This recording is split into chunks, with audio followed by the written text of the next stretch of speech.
Welcome to another weekly MapPorn review video. This video is going to be a little different. Usually I record 1 hour. Unfortunately, editing videos that are an hour long is very time consuming.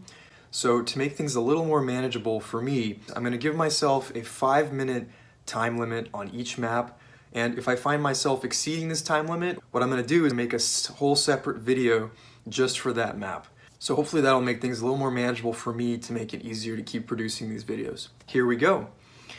Okay, we saw this last week. Exactly 100 years ago, the British Empire was at its territorial peak. Interesting. So what do we have here? We have the United Kingdom of Great Britain and Ireland, all of it. So 100 years ago was 1922. I'm sorry, 21. Because I think at the end of 1921 is when Ireland was granted independence. I'm going to double check that to make sure I got it right, but at some point in the early 20s, Ireland separated from the United Kingdom. I should say the Republic of Ireland, or Southern Ireland. So we have Canada, Australia, New Zealand, but we also have India, which gained independence only after World War II. We have all the African colonies, which by and large gained independence in the 50s, 60s, and 70s. We have Guyana, we have a bunch of Caribbean territories that still, with the exception of Barbados, as covered in one of the last videos, a lot of these places still have Queen Elizabeth as the head of state. So yeah, this is quite impressive. I mean, really the British Empire truly did peak, I suppose, in the early 20th century, although at that point the United States was sort of taking over as a world power.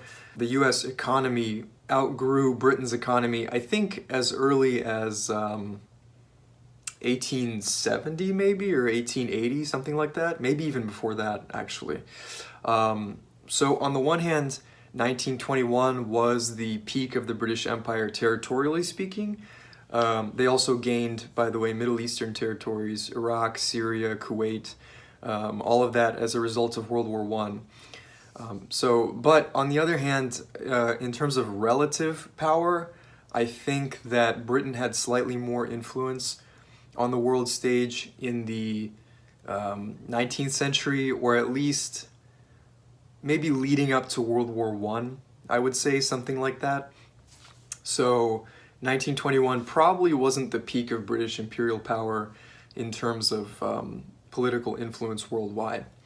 But still, I mean, this is an amazing map because it shows the Cape to Cairo, unbroken string of territories stretching from Cape Town in South Africa all the way to Cairo in Egypt, and it's really just incredible.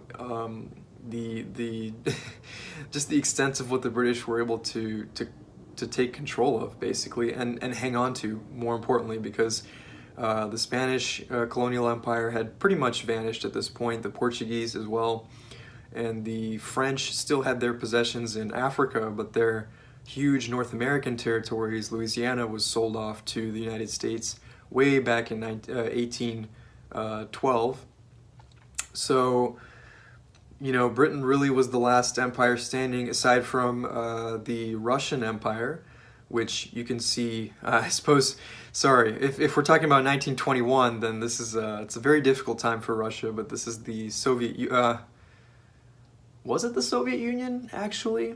I think the USSR was officially established in 1922, so I'm going to have to look all of this up afterwards, so the borders that are indicated here on this map for Russia are going to be, it was a much messier situation than that. There was the RSFSR, there were a bunch of quasi-independent sort of communist states in the former territory of the Russian Empire. So actually at this particular point in time, the Russian Empire was quite weak, but as it returned in its Soviet form, it was, at least according to one definition of an empire, certainly they considered themselves anti-imperialist, but it was an empire in the sense that it was a nation that was not based on ethnicity. It had multiple different ethnicities and religions under one government. So that's kind of one of the definitions of an empire. Yeah, so that's the British Empire. We already saw this. No, we didn't see this.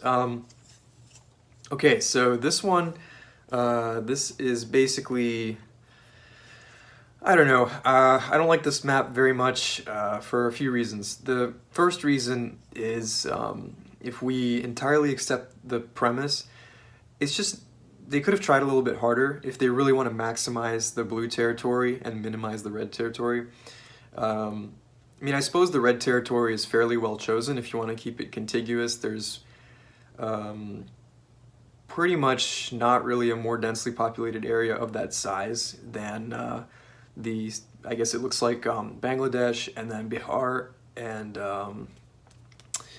the state that Calcutta is in, I forget whichever state that is. So those three states combined probably around, let's see, 150 plus, so maybe around 350 to 400 million people. I'm not quite sure on the Indian state populations, but another area that has 400 million people would probably be, well, let's just say 300, because 400 seems a bit much. 300 million people. I mean, the Pearl River Delta is well known as like a large metropolis that's pretty much all kind of one urban area. But that has about 150 million last time I checked, which is massive, but it's not quite enough to fill our population total. So I think the red area is chosen pretty well. But the blue area, you can tell that it was done based on some weird combination of country borders and administrative, like admin 2 regions. And yeah, you could have done a better job. For instance, China, you could have taken pretty much half of China, including Inner Mongolia and Xinjiang, and Tibet was of course rightly included. But yeah, you could have definitely included more areas of China because, as we know, 94% of China's population lives in the eastern 50% of the country. The western half of China is pretty much empty, actually. It's mostly desert and mountains, not very hospitable. Could have chosen that better there. I think in Russia you could have picked up some more land. The problem is that each region of Russia usually contains a pretty major city, so you do gain population by picking up those cities. So if you just did the surrounding territory of the region without including the capital city of the region, you would do pretty well, I think, to increase the blue territory. And same thing in the United States, same thing in Africa, especially. The Democratic Republic of the Congo has, I don't know what the population, it has, I think maybe 50 million people. I don't know, it's changing every day. But Kinshasa, the capital city, has 12 million in the urban area. There's really only a handful of cities in the DRC that have large populations. The rest of the country is pretty reliably just jungle, and you could have included that if your goal was to max out the blue territory. And of course, Antarctica, I guess. I just noticed that you could have easily included Antarctica and not swayed the total population of the blue area by all that much. So anyway, the second reason I don't like, the first reason I don't like it is because it's not particularly well made, but the second reason I don't like this map is because it's like, it should be kind of obvious, it's only mind-blowing if you know sort of nothing about, not just geography, just like life, generally speaking, things, whether it's physical things or things like, I don't know, wealth, knowledge, productivity, money, just anything is concentrated very, very highly in certain very specific places, and then there's almost none of it everywhere else. So, wealth inequality is a very famous example, right? I don't know if this is the exact statistic, but the top 1,000 people probably have more wealth than the bottom 50% of all people combined, something like that. And so somebody who understands like the real world is not surprised at all by these statistics, because this is how things normally lay themselves out. And this is like, for the most part, this type of distribution is inevitable across pretty much all domains. And the same thing goes with population. So the vast majority of humans are going to live in an extremely small percentage of the land, and then most of the rest of the land is just going to be empty. Whether it's farmland, so it's still used by humans, but it's not used for residential purposes, or it's completely uninhabited, which, by the way, is most of land on Earth is uninhabited. It's strange for us to think because we're so used to seeing buildings everywhere, but if you actually measure it out, the vast majority of the Earth's land is uninhabited, and I believe the majority still, I think at 50% or more, is completely unused by humans. So that's just something to think about. Next we saw this already, murders per capita in Europe. Immediate question is, what is the date on this? Yeah, it's really hard to say anything about this without knowing the date. And this is like, because things, especially in Eastern Europe, are changing relatively quickly. Okay, so it looks like 2018 or 2017 for most countries. So let's take a look. So pretty much, it's very low, and I assume murder, yeah, so murder means like one person intentionally killing another person, basically. Well, no, I mean, if you include like second-degree murder, one person killing another person having intended to harm them, or I don't know, whatever, right? Because I mean, a significant percentage of murders is people get in a fight, and I would be curious actually after this video to look up what percent of murders are first degree, second degree, and third degree, right? Because let's say you're drunk, you get in a fight, and most murders, I believe half of murders involve alcohol. You get in a fight and you just want to beat the guy up. You're not trying to kill him, right? But either by accident or in the heat of passion. For example, if you knock somebody out, I mean, this is, people talk about this all the time, but if you knock somebody out and they hit their head, they fall on concrete and they hit their head, there's a good chance that they can actually die from that. And you weren't trying to kill the person, but you just did, and so that's murder.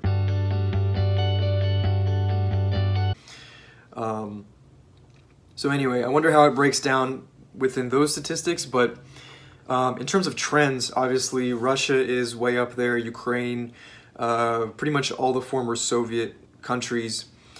It's a bit unfair, I think, it's not unfair, but there's a lot of nuance within Russia and actually within Ukraine as well, and probably countries like Turkey. So ideally we would love to see a regional breakdown of this.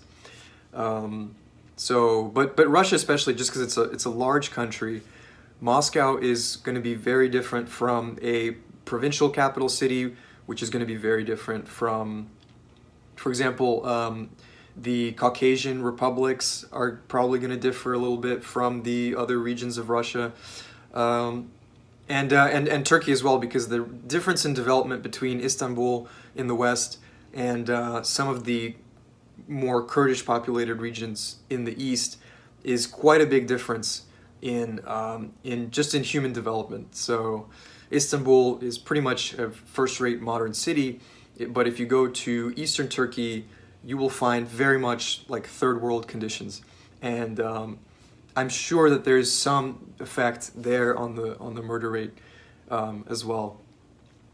There's a bit of a paradox that murders tend to be highest not in the highest income countries, because those usually have like very functional sort of civil society, but also not in the very lowest income countries, because those societies are so, I hate to use this word, but sort of primitive, or at least like so traditional, that murder is just an exceptionally rare event, because you very rarely interact with people that you don't know on a personal level and aren't sort of entangled in a web. And if it does happen, for example, I mean, this is an extreme example, but in a place like Afghanistan, if somebody gets murdered, it's not going to get necessarily reported to the national police. It will be handled at a tribal or local level. So that's why there's kind of the poorest countries have lower murder rates and the richest countries have lower murder rates, And then middle income countries, I would say like Russia, but Russia's technically considered a high income country now. But Ukraine is pretty solidly in the middle. These are the countries, and of course Latin America, that have very high murder rates. And then so check out the previous videos there's murder maps of Latin America, where I also talk about the unusually high frequency of murder, specifically in certain Latin American countries. Let's see. A globe without the British Isles in Sarawak State Library, former British colony until 1963. So the question is that on purpose? I mean, gosh. I mean, everything actually, for the most part, is pretty accurate. It's like stylized, but it's, it's still, the details are there, with the exception of the British Isles, and then this really weird cut into France, like Normandy is gone too. I am not really sure why. I don't expect the comments to be extremely helpful. Okay, yeah, there's no helpful information here, so we don't know if this is just like a terrible globe, or if this is like a political statement, or who knows. What is gasoline called? Oh, I love these. Yeah, I get excited with these type of maps. What is gasoline called around the world? So, well, in American English, obviously it's called gasoline. I do know that the British say petrol, and therefore a lot of former British colonies say petrol. South Africa, India, Kenya, Australia, New Zealand. Benzene, yeah, essence, that's I guess the French word for it. And of course, other French-speaking countries or former colonies of France. And then, yeah, benzene, so in Russian it's benzene, which is confusing because in English benzene refers to a completely different chemical that has not no relation to gasoline, but it's a totally separate substance from gasoline. And then actually what is in English what's called benzene, in Russian is benzol, which is, I guess, benzol. It's been a while since I've taken chemistry classes, so somebody else would have to tell me about I know that the ending of the name of the chemical has to do with the structure, so yeah, you can take that for what it is, but that is the structure there. And I wonder honestly about China. That's kind of the elephant in the room there. Is there just it's a completely different word? I mean, what is it in Chinese? What do they say in Argentina? Naphtha? Which again, in English, the word naphtha refers to a different substance. Let's see. It's a gas station. No, it's a petrol station. Australians call it a servo. Okay, chio, which nobody knows what that is. Oh, gaseous oil. So it's yeah, that one's hard to characterize. Interesting. The Thai word means benzene oil, so you would put they would put it in the benzene category. Interesting. Yeah, so it's cool to see how these things disperse. So it looks like, for whatever reason, the German version seems to have been the most widespread. And I don't know if it's specifically because of Germany. It is true that a lot of chemistry-related terminology is, the German word for it is predominant throughout different world languages. Especially in countries like Russia, Japan, probably Arabic countries, basically countries that industrialized in the early 20th century, which is when German chemistry and German science was kind of at the forefront. So, which actually, it's interesting that Japan on this map is colored yellow because, again, German was sort of seen as the language of science at the time that these things were being studied and integrated into Japanese culture, Japanese knowledge. So it looks like Japan and Philippines and Korea used the American word, which I suppose makes sense because these countries were occupied by the US for quite a long time. And actually, Japan got most of its oil from the US, so up until World War II, and I suppose probably afterwards as well.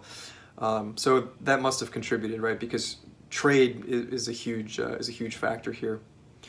And Indonesia kind of bucks the regional trend there with the German word, but I think I think that because Indonesian has a lot of Dutch loanwords, being a former Dutch colony, and the Dutch, if you look at the map, the Netherlands is the same color here as Germany, so I think Indonesia actually makes sense here, as does Suriname, which is the only Dutch-speaking American country. Aha, male circumcision by country. So this is something that I still don't understand. So, okay, so pretty much nobody really circumcises. Like, circumcision is not, it's the exception, not the norm. Pretty much the only specific cultures that do perform circumcision are Jewish and Muslim cultures. And that's, of course, for religious reasons. But then all of a sudden, for some reason, in America, a lot of people are circumcised. I think like 50% of the population, is that right, according to this map? Just over 50, so something like 60% or something like that. So, so that's odd, right? Because if you add up the Jewish and Muslim populations in the U.S., you get a total of maybe 3% of America's population. So something, for some strange reason, maybe it was like a health trend or something. I know, there's all sorts of weird things that were said in the 20th century, and maybe one of them, at some points, it became popular that circumcision was considered healthier or cleaner somehow or something, so maybe that's how it got started in America. I know that if you look at this map very closely, Korea is also another sort of non-Jewish Muslim country that does a lot of circumcision, and in Korea, I believe it's literally because the Americans did it, the Koreans decided to do it. And I think Philippines as well. It looks like Philippines are also dark blue on this map. So those two countries really sort of, decided to emulate, I guess, US culture for better or for worse. So, yeah, and so aside from, and it looks like Australia also has that, and I don't know if that's for a separate reason. I do know that, of course, US culture does heavily influence Australia, so maybe those two are interrelated, but those are pretty much the only exceptions there. Korea, Philippines, Australia, and the United States. Every other country is heavily Jewish or Muslim, basically. Well, pretty much, I mean, the only heavily Jewish country really is Israel, so. One sort of criticism about this map is that there is this arbitrary cutoff of red and blue. I guess it's not totally arbitrary because it's done at the 50% mark, so blue countries have more than 50% of men circumcised, red countries have less than 50%, but still, it's like, if there's a continuous scale, it's usually not a good idea to randomly change the color in between, because let's compare, for example, I'm trying to find two countries that border each other. Like, for example, South Africa and Mozambique, right? Mozambique is light blue, South Africa is light red, and it looks visually like these countries belong in two totally separate categories, when in fact the figure for South Africa is probably something like 35%. The figure for Mozambique is something like 53, 55%. So there's not like a massive difference between these two countries. It's all on a linear scale. But this difference in color gives the reader the wrong impression, basically. It gives the reader the impression that for some reason these two belong in two separate categories. So again, it's like an iffy criticism, because you could say that it's a valid reason to say, okay, what countries have majority of men circumcised, but still, if I were making this map personally, I would stick with a normal continuous color scale. I wouldn't split it. It's not a divergent, well, it kind of is a divergent color map, but anyway, I would have done it a little differently, so. Yeah, so I don't know if anybody has any insight on why specifically the US has this exceptional trend of circumcising men. I don't know, maybe that's something I can look up afterwards. It's an interesting question, and I have no idea. US 1956 nuclear war targets. Okay, it's a very interesting topic, but the map is kind of bad, I'm sorry. Like, the map doesn't really tell you anything. It tells you that most of the targets were in the Eastern Soviet Union, the Soviet bloc.